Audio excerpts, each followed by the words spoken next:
Bharatiya Janata party जिल्ह्याचे महामंत्री निखिल व्यास आणि आंबेवाडी दहिकाला पथक यांच्या वतीने आज कांदिवली येथे सराव शिबिराचे आयोजन करण्यात आले आहे।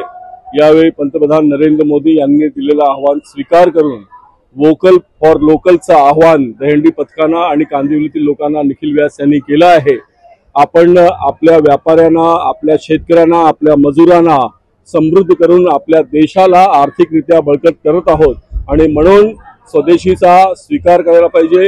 लोकल फॉर वोकल हा कॉन्सेप्ट घेऊन आपण पुढे गेलं पाहिजे। आता सणांचा दिवस येणार आहे आणि म्हणून या सणात मोठ्या प्रमाणात चायनीज वस्तूचा आपण वापर करत असतो।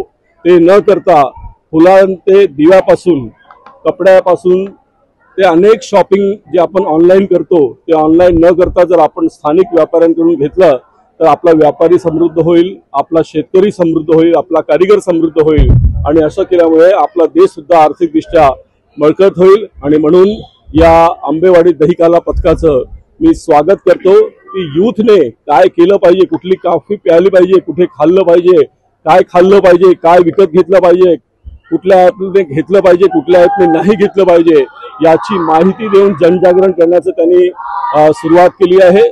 मी निखिल व्यास आणि त्यांच्या सर्व सहकाऱ्यांचे अभिनंदन करतो। उद्या तुमच्या पण मोठा दहीहंडीचे आयोजन आहे, सीएम साहेब स्वतः येणार आहेत, कोणाची हंडी पळणार आहे तुम्ही?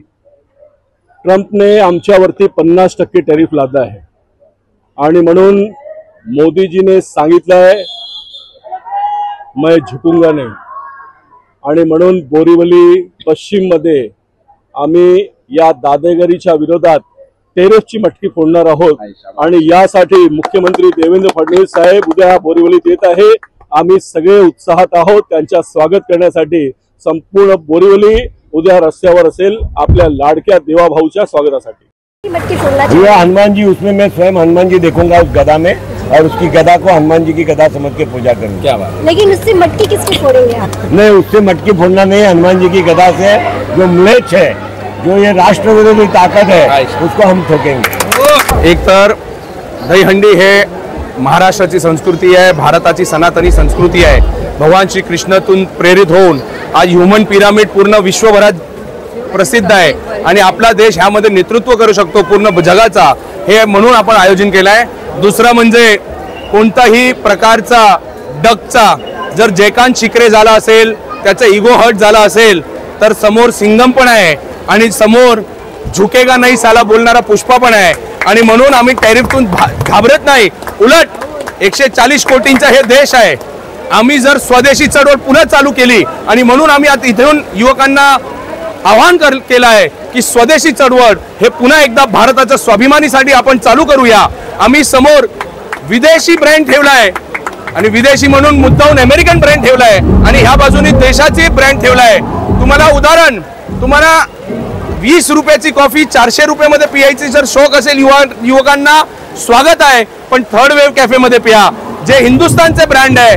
आपले खेडूत, आपल्या इथे फार्मर्सचे जे बाय प्रोडक्ट्स आहे, ॲग्रिकल्चरचे जे बाय प्रोडक्ट्स आहे, त्याचा आम्ही इथे प्रचार करतोय, प्रसिद्धी करतोय। आणि म्हणून पंतप्रधान मोदीजी आणि देवेंद्र फडणवीसजींचं जे आव्हान आहे की आपण वोकल फॉर लोकल होऊया, हे दहीहंडीच्या कार्यक्रमाच्या माध्यमातून युवकांना आम्ही आवाहन करतोय आणि म्हणून एवढं मोठं बॅनर लावलंय तिथे एक ब्रँडचा ऑल्टरनेटिव्ह काय ह्याची मार्गदर्शन आणि युवकांना इथे अवेअरनेसचा प्रयास केला आहे। जिस तरह से आप ये दही हांडी एक मैसेज के साथ आपने आज फोड़ रहे हैं, लेकिन क्या लगता है इससे कितना मैसेज लोगों तक पहुंचाने में आप कामयाब होंगे? बहुत ज्यादा होगा। हमने कोविड के समय देखा था किस तरीके से एग्रीकल्चर प्रोडक्ट्स की डिमांड बढ़ी थी। आज अपने उधर का गुड़ होने दीजिए, आज अपने उधर का शुगर केन होने दीजिए, आज अपने उधर का कापूस होने दीजिए।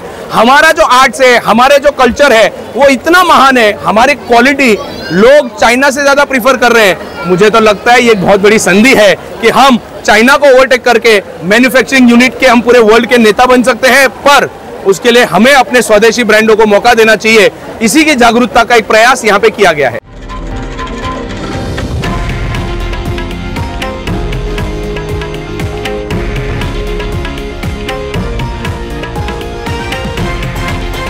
हे आहे देशातील नंबर 1 न्यूज नेटवर्क आणि आपण पाहत आहात TV9 मराठी, एकमेव।